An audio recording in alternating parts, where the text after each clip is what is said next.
रात 11 बजे। घर में सब सो चुके हैं। सिर्फ रसोई में रोशनी है। रिया अकेली खाना बना रही है। चेहरे पर सुकून है, जैसे यही उसकी दुनिया है। दाल में थोड़ा और जीरा। हाँ, माँ जी को यही पसंद है। तभी पीछे से आवाज आती है। कमला। इतनी रात को रसोई में क्या कर रही हो? माँ जी, कल सुबह आपको जल्दी मंदिर जाना है ना, सोचा रात को ही दाल बना दूं, सुबह जल्दी हो जाएगा। कमला शक भरी नजरों से। रात को खाना बनाती है, सुबह देर से उठती है, कुछ तो गड़बड़ है। माँ जी, दाल चक्कर देखिए, नमक ठीक है?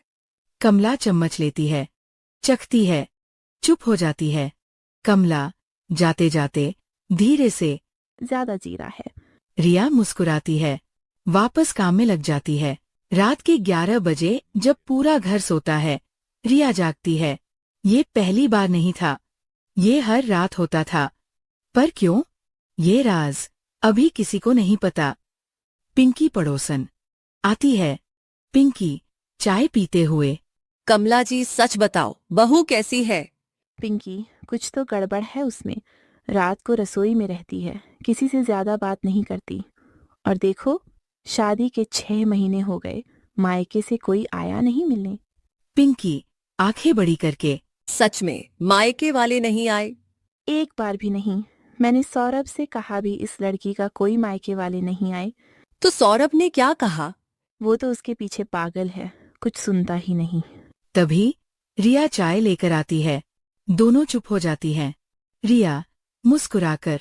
पिंकी आंटी, आपके लिए अदरक वाली चाय बनाई, आपको पसंद है ना? हाँ, पर तुम्हें कैसे पता? माँ जी ने बताया था। रिया चली जाती है। पिंकी कमला को देखती है। यार कमला, यार कमला, मुझे तो अच्छी लगी। यही तो प्रॉब्लम है, सबको अच्छी लगती है, पर मैं जानती हूँ कुछ छुपा रही है। सौरभ और रिया छत पर बैठे हैं। रात का आसमान। सौरभ। रिया, माँ कह रही थी तुम रात को देर तक जागती हो। रिया हंसकर। हाँ, नींद कम आती है तो सोचती हूँ कुछ काम कर लूं। पर रात को रसोई में क्यों? रिया एक पल रुककर। तुम्हें खाना पसंद है ना मेरा, What? तो बस वो मेरी थेरेपी है। सौरभ हंसते हुए। पागल हो? रिया, एक बात पूछूं? माँ पूछ रही थी तुम्हारे घर से कोई क्यों नहीं आता। रिया एक पल के लिए जम जाती है। माँ नहीं है, पापा बहुत बीमार हैं, छोटा भाई अकेले सब संभाल रहा है, आ नहीं पाते। ओह, मुझे पहले बताना था। तुमने पूछा नहीं। पर दोस्तों, रिया ने जो बताया वो आधा सच था, आधा राज अभी भी छुपा था। कमला अकेली है। रिया बाहर गई है। कमला रिया के कमरे में जाती है। देखती हूँ क्या छुपाती है यह। अलमारी खोलती ही कपड़े, किताबें सब गिर जाते हैं। एक डायरी दिखती है। मिल गया। खोलने लगती है, तभी रिया की आवाज आ जाती है। माँ जी। कमला चौंककर डायरी वापस रखती है। रिया अंदर आती है, हाथ में एक थैला। माँ जी, आपकी दवाई लेकर आई, डॉक्टर ने कहा था खत्म हो रही है। मैं तुम्हारा कमरा देखने आई थी, सफाई। हाँ माँ जी, जब चाहें देखिए, ये आपका घर है। रिया दवाई रखकर चली जाती है। कमला वही खड़ी है, मन में एक सवाल। इसे पता था कि मैं क्या कर रही थी, फिर भी कुछ नहीं कहा। क्यों? पर आज वो सिर्फ खाना नहीं बना रही। वो एक छोटा सा डिब्बा खोलती है, उसमें पैसे हैं। गिनती है, एक कागज निकालती है। 5,000 और भेजने हैं पापा की दवाई के लिए। रिया फोन पर फुसफुसाकर। भैया, हाँ मैं बोल रही हूँ, पैसे कल तक पहुंच जाएंगे। पापा कैसे हैं? ठीक है, हाँ मैं ठीक हूँ। माँ जी भी अच्छी हैं, तुम चिंता मत करो। फोन रखती है, एक पल चुप बैठती है, आंखें थोड़ी नम हैं, फिर उठती है, वापस खाना बनाने लगती है। दोस्तों, रिया रात को इसलिए जागती थी, पापा बीमार थे, भाई अकेला था, और रिया इस घर में खुशी से रहकर चुपचाप हर महीने पैसे भेजती थी, अपने खर्चे बचाकर। पिंकी की चाल। पिंकी कमला के घर आई है, हाथ में कुछ कागज। कमला जी, मैंने थोड़ी जांच की। क्या मिला? रिया के मायके के बारे में। उसके पापा तो बहुत बीमार हैं, पर यह तो ठीक है। पर एक बात और मिली। क्या? रिया की एक जॉब थी शादी से पहले, एक बड़ी कंपनी में। तो शादी के बाद छोड़ दी? हाँ, पर क्यों छोड़ी ये इंटरेस्टिंग है। मेरी जानने वाली उसी कंपनी में है। उसने कहा रिया ने खुद छोड़ी नहीं, उसे निकाला गया। क्यों? पता नहीं, पर कुछ तो हुआ था तभी तो। रिया बाजार से आती है। माँ जी आपकी पसंद की मिठाई लाई। कमला मिठाई लेते हुए। शुक्रिया। कमला जी या तो उस लड़की से संभल कर रहना। सौरभ, कमला, रिया तीनों खाना खा रहे हैं। रिया, तुमने जॉब क्यों छोड़ी थी? रिया का हाथ एक पल रुकता है। सौरभ हैरान। माँ, ये अचानक। मैं बहू से पूछ रही हूँ। माँ जी पापा बीमार हुए थे, घर संभालने वाला कोई नहीं था, इसलिए। बस, और कोई वजह नहीं? कौन सी वजह ढूंढ रही हैं आप माँ जी? मैंने सुना तुम्हें निकाला गया था। माँ, किसने कहा? किसी ने। सच है या नहीं? रिया उठती है, अपनी थाली उठाती है। माँ जी खाना ठीक नहीं लगा और बना दूं? मैं खाने की बात नहीं कर रही। मैं जानती हूँ, जब सही समय आएगा मैं सब बताऊंगी। अभी खाना खाइए, ठंडा हो जाएगा। रिया चली जाती है। सौरभ गुस्से में। माँ ये क्या था? यह लड़की कुछ छुपा रही है। कमला अकेले डॉक्टर शर्मा के पास गई है। वो रिया के पुराने शहर के डॉक्टर हैं। डॉक्टर साहब, मैं रिया वर्मा की सास हूँ। डॉक्टर शर्मा ऊपर देखते हुए। जी। मुझे बताइए रिया के बारे में, उसकी तबीयत, उसका पास्ट। मैं किसी मरीज की पर्सनल इंफॉर्मेशन नहीं दे सकता। पर मैं उसकी सास हूँ। एक काम करिए, रिया को यहां लेकर आइए। अगर वो खुद बताना चाहे तो मैं बता दूंगा। कमला समझती है यहाँ से कुछ नहीं मिलेगा, पर जाते जाते डॉक्टर शर्मा धीरे बोलते हैं। वो लड़की बहुत हिम्मती है। क्या मतलब? कुछ नहीं, जाइए। सौरभ, रिया, माँ ने जो पूछा उसका जवाब क्यों नहीं दिया? क्योंकि जवाब देने का वक्त नहीं आया था। ये क्या बात हुई? सौरभ, तुम मुझ पर भरोसा करते हो हाँ। तो थोड़ा और वक्त दो। मैं जब तैयार होंगी सब बताऊंगी। पर माँ जी को मैं अभी नहीं बता सकती। क्यों? क्या छुपा रही हो? सौरभ, क्या मैंने कभी तुम्हें हर्ट किया? क्या मैंने कभी झूठ बोला? क्या मैंने कभी इस घर को तकलीफ दी? सौरभ जवाब नहीं दे पाता। तो फिर बस थोड़ा और भरोसा। सौरभ चुप रहता है। आखिर क्या है जो रिया नहीं बता रही? पिंकी मोहल्ले की औरतों से बात कर रही है। पिंकी जोर से। सुना आपने? कमला जी की बहू निकाली गई थी जॉब से। कुछ तो गड़बड़ है। सुना आपने? तभी रिया वहां से गुजरती है। सबने सुना, रिया ने भी। रिया रुकती है। सब चुप। रिया पिंकी के पास जाती है। पिंकी आंटी, क्या मैं कुछ पूछ सकती हूँ? हाँ पूछो। आपकी बेटी रोहिणी, उसे जॉब मिली? पिंकी हैरान। हाँ, क्यों? बस, अच्छा है। और आंटी, जब किसी के बारे में अधूरी बात पता हो तो पूरी बात जानना जरूरी होता है, क्योंकि अधूरी बात कभी कभी किसी की जिंदगी बर्बाद कर देती है। रिया चली जाती है। कमला अकेली बैठी है। रिया बिना कहे एक कप चाय लाती है। किस लिए?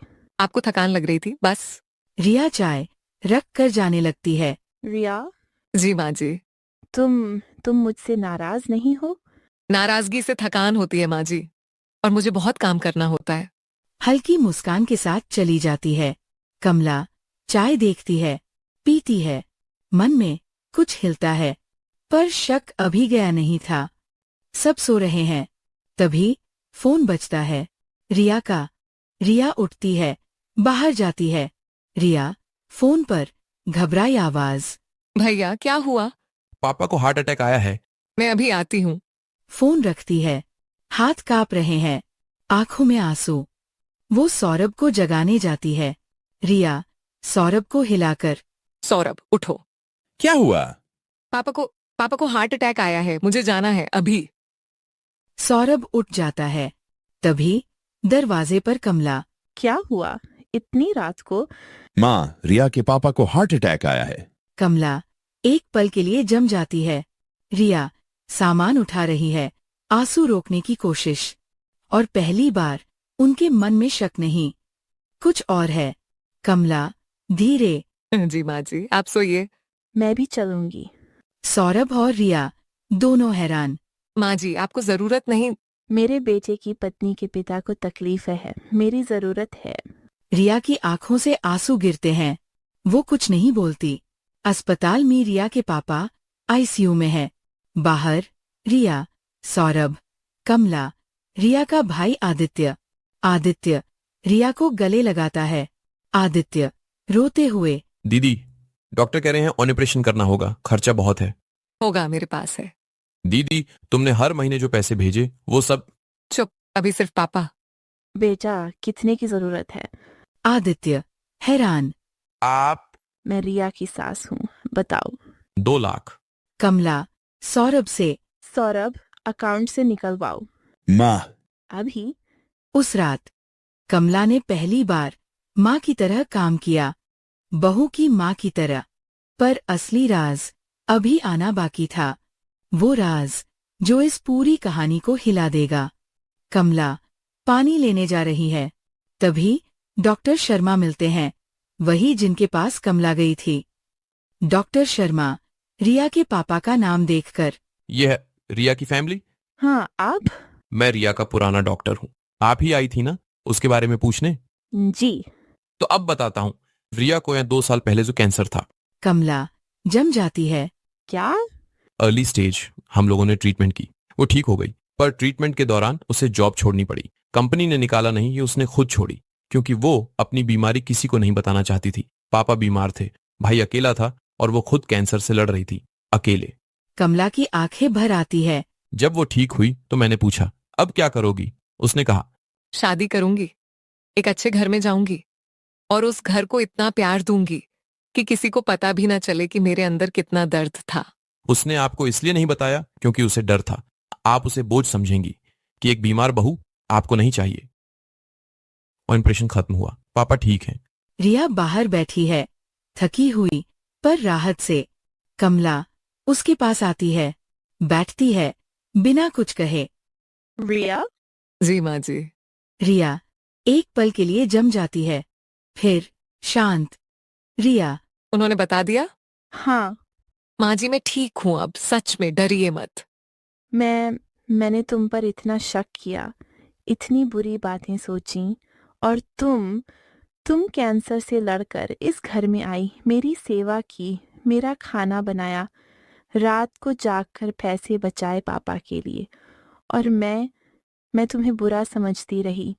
माँ जी, आपने गलत नहीं किया, आपको पता नहीं था, मैंने बताया नहीं, ये मेरी गलती थी। नहीं, तुम्हारी गलती नहीं, तुम्हें डर था मैं तुम्हें अपनाऊंगी नहीं, और वो डर मैंने दिया था अपने व्यवहार से। रिया, क्या तुम मुझे माफ कर सकती हो? रिया कमला को देखती है, ख्यार बोलती है। माँ जी, माफी और नाराजगी बहुत थका देती है। मैं तो बस आपकी बहू बनकर रहना चाहती हूँ, बस इतना। कमला उसे गले लगा लेती है, दोनों रोती है। पर ये रोना दर्द का नहीं था, ये रोना रिश्ते के बनने का था। कमला सौरभ को सब बताती है। सौरभ सुनते सुनते टूट जाता है। सौरभ कांपती आवाज, माँ, रिया कैंसर से लड़ी, अकेले, और मुझे नहीं बताया। हाँ। सौरभ रिया के पास जाता है। रिया पापा के कमरे के बाहर बैठी है। सौरभ बैठता है, कुछ नहीं बोलता, बस रिया का हाथ पकड़ लेता है। रिया समझती है। रिया, तुमने माँ जी से सुना? तुमने बताया क्यों नहीं? क्योंकि मुझे डर था कि अगर बताती तो शायद शादी नहीं होती, और मैं इस घर में आना चाहती थी, तुम्हारे साथ रहना चाहती थी। और अगर मुझे पता होता तो क्या मैं मना कर देता? रिया मुस्कुराकर, नहीं जानती थी। पागल हो, मैं कभी मना नहीं करता। दोनों चुप। पर इस चुप्पी में सब कुछ था। सब घर वापस आते हैं और थोड़ी देर बाद हाई पिंकी आ जाती है। कमला जी, क्या पता चला बहू के बारे में? हाँ, पता चला। मेरी बहू कैंसर से लड़कर आई है, अकेले, बिना किसी को बताए, और इस घर में आकर मेरी सेवा की, मेरा खाना बनाया, और मेरे पति की तस्वीर के सामने रोज दीप जलाया, यही पता चला। और पिंकी, अगली बार जब मेरी बहू के बारे में मोहल्ले में कुछ कहो तो पहले यह सोचना कि जिसके बारे में बोल रही है वो तुमसे कहीं ज्यादा बहादुर है। पिंकी चुपचाप चली जाती है। घर में रिया खाना बना रही है। कमला आती है। चुपचाप रिया के पास खड़ी होती है। क्या बना रही हो? दाल बाटी आपको पसंद है ना? मुझे भी सिखाओगी? माँ जी, यह तो आपकी रेसिपी है, आप मुझे सिखाइए। कमला पहली बार रसोई में रिया के साथ खड़ी होती है।